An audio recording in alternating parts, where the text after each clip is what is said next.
అనుదిన నిత్యజీవపు మాటలు. దేవుని నామానికి మహిమ కలుగుగాక.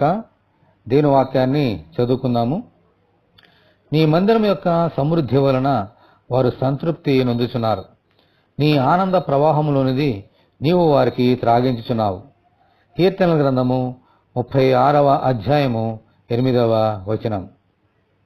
లోకమంతయు సంపాదించుకొని తన ప్రాణమును పోగొట్టుకుంటే వానికి ఏమి ప్రయోజనము అని ప్రభు చెప్పారు. ఈ లోకంలో ఎంత సమృద్ధి కలిగి ఉన్నా దాని వలన మనకు ప్రయోజనం లేదు. దేవుని మందిరంలోని సమృద్ధి మనకు జీవాన్ని ప్రసాదిస్తుంది. ఆమేన్, హల్లెలూయా. ఈ లోకంలో మనం ఎన్ని సంపాదించినా వాటి వలన వచ్చు ఆనందం తాత్కాలికమే. దేవుని మందిరంలోని ఆనంద ప్రవాహం శాశ్వతమైనది. ఆమేన్. ప్రభువా, మీ మందిరానికి రప్పించి మీ మందిరంలోని సమృద్ధిని, ఆనంద ప్రవాహమును నాకు దయచేయమని మనమందరము ప్రార్థన చేసుకుందాము.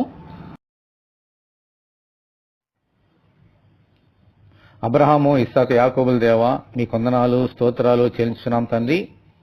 మీ వాక్యం వినడానికి కృప చూపించినందుకు దేవా నీ కొందనాలు. మా జీవితకాలం అంతయు నీ వాక్యానుసారంగా జీవించే భాగ్యము మా అందరికీ దయచేయమని వేడుకొంచున్నాం. నీ రక్తము ద్వారా మమ్మల్ని కడిగి నీ కుమారులుగాను కుమార్తెలుగాను స్వీకరించినందుకు దేవా నీ కొందనాలనైనా. మా జీవితకాలం అంతయు నమ్మకముగా ఈ లోకంలో జీవించే భాగ్యము మాకు అనుగ్రహించమని యేసు అతి పరిశుద్ధమైన నామములో ప్రార్థన చేయుచున్నాము తండ్రి.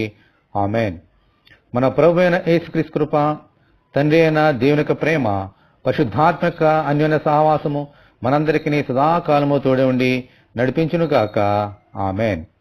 పరిశుద్ధ దేవుని మందిరం.